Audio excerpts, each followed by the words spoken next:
እያገዱኝ ነው ስለዚህ የጋራ ንብረታችን እንጂ በእህታቸው ስም የተገዛ አይደለም የሚል ሁሉም ነገር በራሳችን በአንድ አካውንት ነበር ይሄ መጣል በየ ስላላሰብኩኝ ቀደም ብዬ አልተጠነቀቅኩ እኔ አላቃትም ሁላ አለማለቱም እሱም አንድ ነገር ነው ይሄ ንብረት የጋራ ንብረታችን አይደለም ምንም አታመጭም ሂጂ ከዚህ ብሎ ነው ያባረረኝ ስለዚህ ይሄ ንብረት ለሱ አይገባትም ውሸት ነው ክደት ነው የካደችውም ለምንድን ነው ይሄን ንብረት ለመከፋፈል ስትል ነው የካደችው የጋራ ሀብታችን አይደለም እያልክ ነው የፈጠረችው ውሸት ነው እንጂ እውነታውን እሷም ዝገር የሚያውቀዋል ከስር ነው የመጣው ወደ ላይ አይደል እንዴት ከላይ ይወልቃል ጥርስ ከስር ተመጥቶ ነው ከስርም ከላይም ያለው ጥርስ የራሴ ነው አይደል እንዴ ስለ እድሜዋ ልዩነት ዛሬ ነው ከመጣሽ በኋላ ነው ያወቀው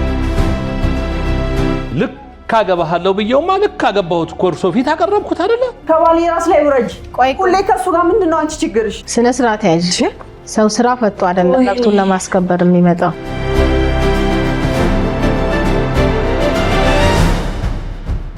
ሰላም እንዴት ናችሁ የዳኛ ይታይ ፕሮግራም ተከታታዮች እንዴት ናችሁ ሳምንታችሁ እንዴት ነበረ እንግዲህ ይህንን ፕሮግራም ወደ እናንተ አዘጋጅቼ ማቀርብላችሁ ነው ይታይ ጣሴ ሰውን በሙያም ዳኛ ነኝ ከኔ በስተቀር ከሳሽ ተከሳሽ ምስክሮችን ወክለው የሚቀርቡት ተዋናዮች ናቸው እንግዲህ ህግን አለማወቅ ከተጠያቂነት አያድንምና ይህን ፕሮግራሜን እየተከታተላችሁ የህግ ጥሰታችሁን ሰፋ እንድታደርጉ የሁል ጊዜ ምክሬ ነው እንግዲህ ዛሬም አንድ አስተማሪና አዝናኝ ፕሮግራም ይዤላችሁ ቀርቤያለሁ ክርክሩና ፍርዱ ምን ይመስላል አብረን የምንከታተለው ነው የሚሆነው መልካም ቆይታ ተከታተሉ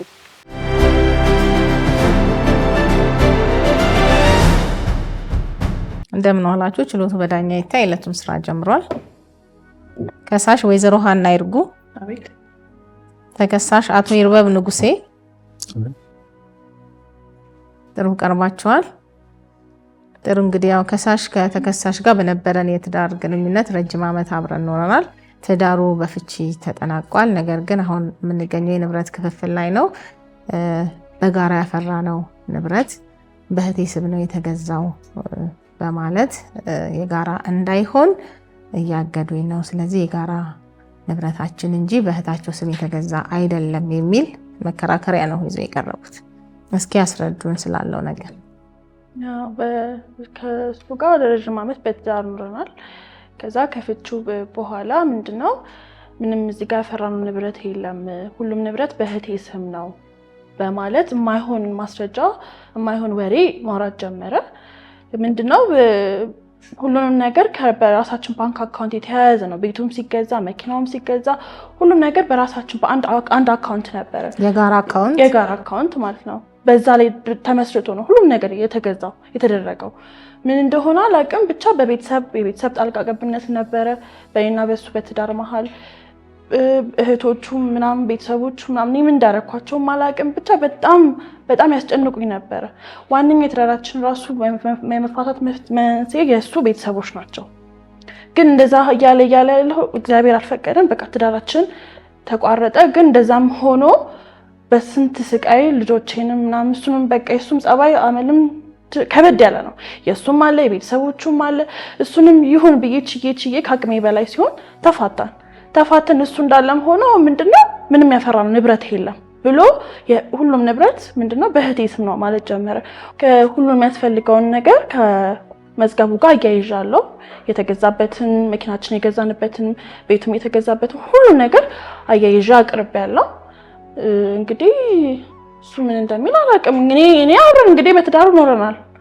ምስክሮች እንደው አብራችሁ በትዳር ስትኖሩ በጋራ ያፈራችሁት ሀብት እንደሆነ ነው እየገለጽሽኝ ያለውና ትዳሩ እንግዲህ ኦልሬዲ ፈርሷልና በስምምነት ለመጨረስ አልቻላችሁም ነበር ሞክረን ነበር ግን እሱ አይሆንም ማለት እኔ ምን እንደተፈጠረ አላውቅም እኔ በጣም ብዙ ሽማግሌዎች ማለት በቤተሰብ ምናምን በስነ ስርዓት እንዲያናግሩት ሞክሬ ነበር ጎረቤትም ሄዶ አናግሮታል የኔም ቤተሰቦች አናግሮታል ምንድነው የሱ ቤተሰቦች እኔ አልፈለጉኝም በቃ እኔ ማለት ሁሉን ነገር ምክንያቱም ከአንድ ሰው ጋር መኖር ማለት ቀላል አይደለም ረጅም ዓመት ኖረናል ልጆች አፍርተናል ቤተሰብ ስንት ልጆች አሏችሁ 4 ልጆች አሉ 2 ሴት 2 ወንድ እና ልጆቻችንም ያው ትምህርት ቤት አለ ስንት ሁሉን ነገር እኔ ስራ አለኝ ባንክ ነው የምሰራው ቢሆንም ግን ከባድ ነው ህይወት 4 ልጅ ብቻ ማሳደግ ማለት እሱ ጧት ወጥቶ ማታ ቤት የማይገባበት ጊዜ አለ ብዙውን ጊዜ እኔ ልጆቼን ኃላፊነት ተሸክሜ የማስተዳድረው ማንተምላቸው ምን ከባከባቸው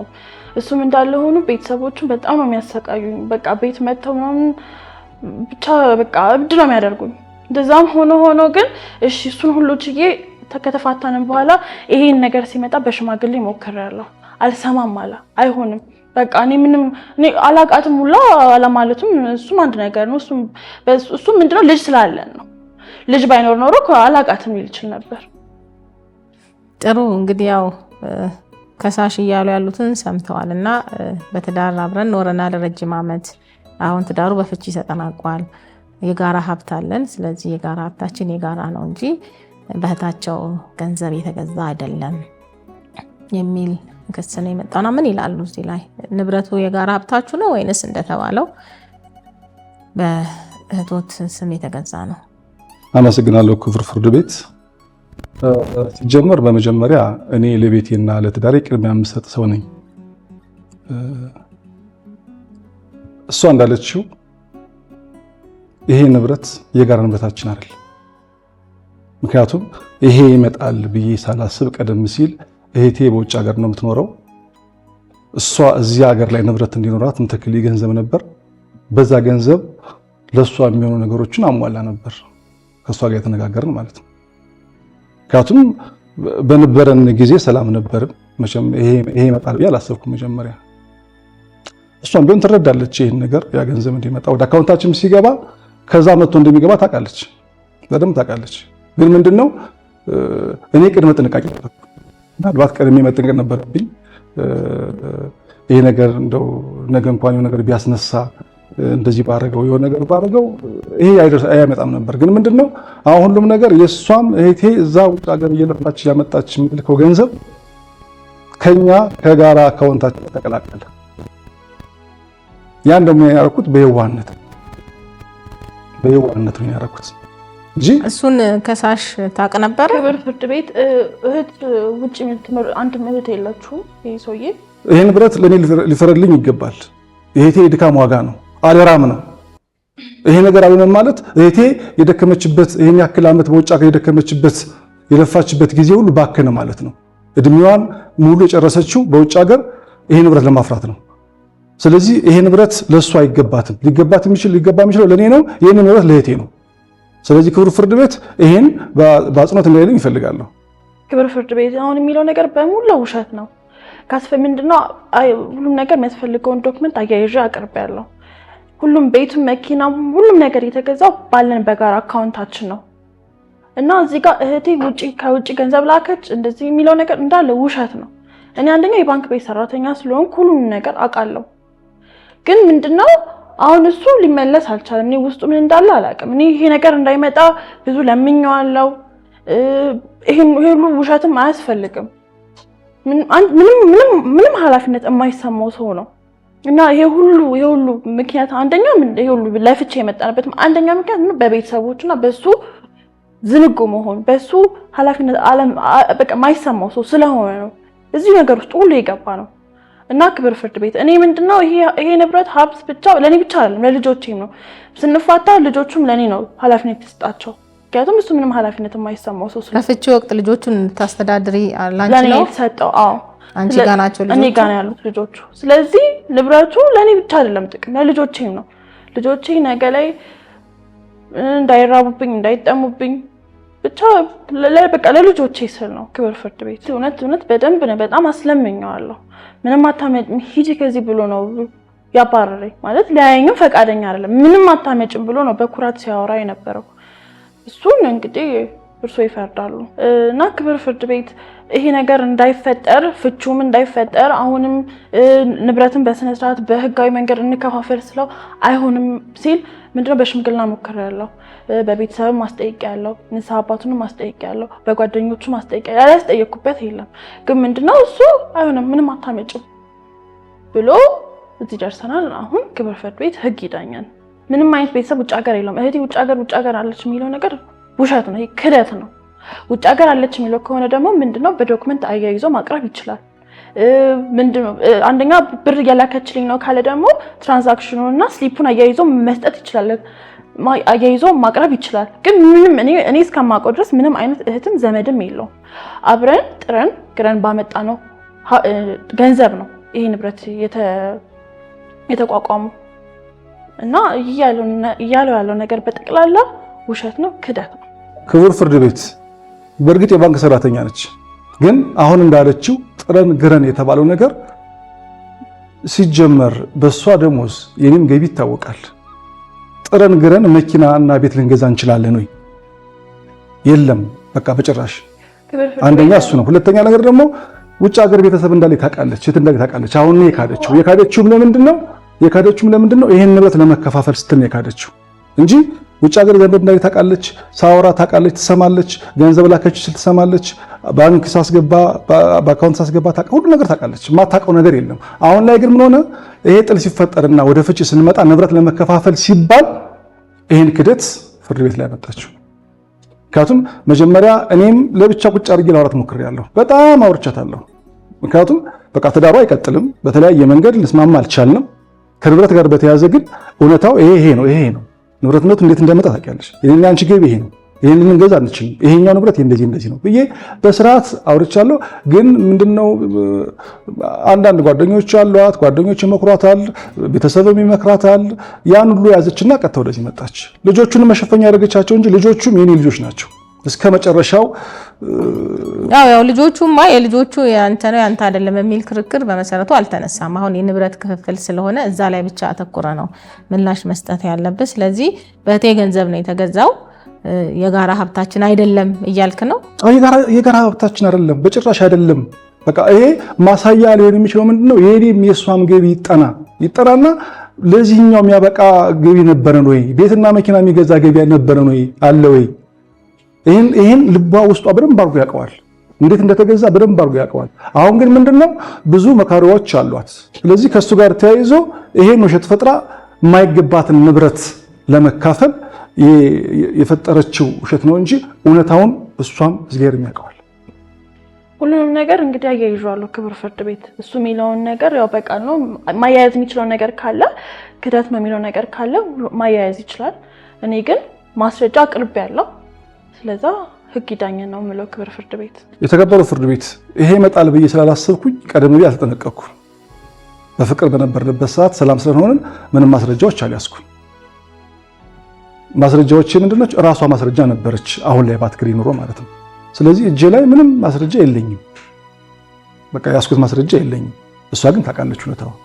ስለዚህ አይመለከታትም፣ የጋራ ሀብታችን ሳይሆን በእህቴ ስም የተገዛ ነው እያልክ ነው። ጥሩ እንግዲህ ያው ፍርድ ቤቱ ክሳችሁን አዳምጧል። ማስረጃ መርምሮ ውሳኔ ይሰጣል።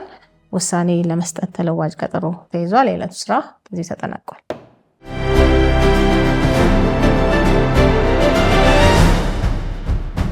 እንደምን ዋላችሁ። ችሎቱ በዳኛ ይታይ የዕለቱን ስራ ጀምሯል። ተከሳሽ ወይዘሮ ሀና ይርጉ፣ ተከሳሽ አቶ ይርበብ ንጉሴ ቀርባችኋል። ጥሩ ያው መዝገቡ የተቀጠረው ለውሳኔ ነው። ተመርምሮ ውሳኔ ተሰጥቷል። ውሳኔውን አነብላችኋለሁ። ንብረቱ የጋራ ሀብት ነው ወይስ አይደለም የሚለው ጭብጥ በጭብጥነት ተይዟል። ከሳሽና ተከሳሽ በትዳር ለረጅም ዓመት መኖራቸው አልተካደም። ነገር ግን ለክርክሩ ምክንያት የሆነው ንብረት ተከሳሽ የእህቴ ነው፣ ከሳሽን አይመለከትም በማለት የተከራከሩ ቢሆንም የእህታቸው መሆኑን የሚያስረዳ የሰነድ ማስረጃ አላቀረቡም። እንዲሁም በተቃራኒው ከሳሽ ያቀረቧቸው የባንክ ሰነዶችና የውል ማስረጃዎች ክርክሩ የተነሳበት ንብረት ከጋራ አካውንታቸው ወጪ ሆኖ ግዢ የተፈጸመ መሆኑን ያስረዳል። በተሻሻለው የቤተሰብ ሕግ አንቀጽ 60 መሰረት በትዳር ውስጥ የተፈራ ማንኛውም ንብረት በተቃራኒው ማስረጃ እስካልቀረበ ድረስ የጋራ ሀብት ተደርጎ ይቆጠራል በማለት ይደነግጋል። ስለሆነም ተከሳሽ የጋራ ሀብት ሊሆን አይገባም በማለት ያቀረቡትን መከራከሪያ በማስረጃ ያልተደገፈና ያልተረጋገጠ በመሆኑ ለክርክሩ መነሻ የሆኑት ንብረቶች በትዳር ውስጥ የተፈሩ በመሆናቸው የጋራ ሀብት ናቸው፣ እኩል ሊካፈሉ ይገባል በማለት ፍርድ ቤቱ ውሳኔ ሰጥቷል። ወጪና ኪሳራን በሚመለከት ተከሳሽ ለከሳሽ በቁርጥ 10 ሺህ ብር ይክፈሉ። ይግባኝ መብት ነው። መዝገቡ ተዘግቷል። ወደ መዝገብ ቤት ይመለስ። የዕለቱ ስራ በዚሁ ተጠናቋል።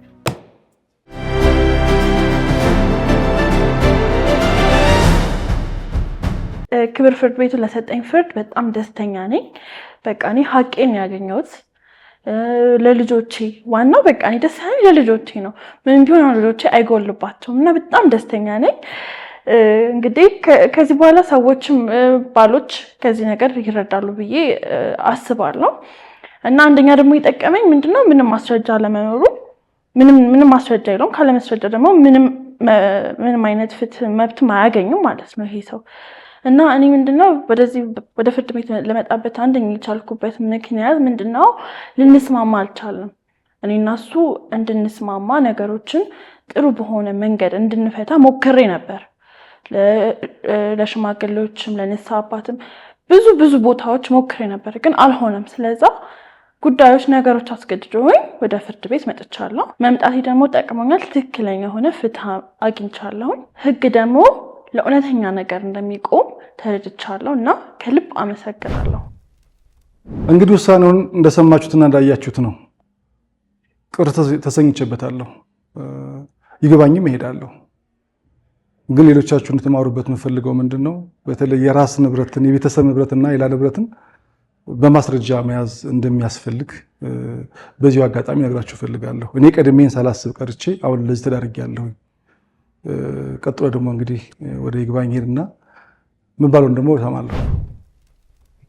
ውድ ተመልካቾቻችን ችሎቱ እንደተመለከታችሁት ነው። ከዛሬው የችሎት ውሎ የምንማረው ታላቁ ቁም ነገር ትዳር በስምምነት ላይ እንደሚመሰረት ሁሉ ፍጻሜውን በሕግና በግልጸኝነት ላይ የተመሰረተ ሊሆን እንደሚገባ ነው። በትዳር ሕይወት ውስጥ የነበረው አብሮነት አብቅቶ ጉዳዩ ወደ ሕጋዊ የንብረት ክፍፍል የሚያመራበት የመጨረሻው ምዕራፍ ላይ ለዓመታት በጥረት የተፈራውን የጋራ ሀብት በሌላ ሰው ስም ማዛወር ወይም መሸሸግ ፍጹም ሕገወጥ ተግባር ነው። ሕግ ፊት የራሴ ብቻ ነው የሚሉ ሰዎች ወይም የቅርብ ዘመድ ስሞችን ሽፋን በማድረግ ከተጠያቂነት አያድንም። ትዳር በታማኝነት ላይ እንደሚቆም ሁሉ የሀብት ክፍፍልም የወገኖችን መብት ባልጣሰ መልኩና የልጆችን የወደፊት ዋስትና ባረጋገጠ ፍትሃዊ አሰራር ሊመራ ይገባል። ማንኛውንም ማህበራዊ ትስስር የምናጸናው ሌላኛውን ወገን በመጉዳት ሳይሆን ግዴታችንን በግልጸኝነትና በታማኝነት በመወጣት ነው። ሕግ ደግሞ ሁልጊዜም ለተበዳዩ ከለላ፣ ለሀቅ መገለጥና ለፍትህ መከበር ዘብ ሆኖ ይቆማል የሚለው የዕለቱ መልእክቴ ነው። ውድ ተመልካቾቻችን እንዲቀርብላችሁ የምትፈልጉት የህግ ጉዳይ ካለ እንደተለመደው በኮሜንት አሳውቁኝ። ሳምንት በሌላ ፕሮግራም እስከምንገናኝ ድረስ መልካም ሳምንት።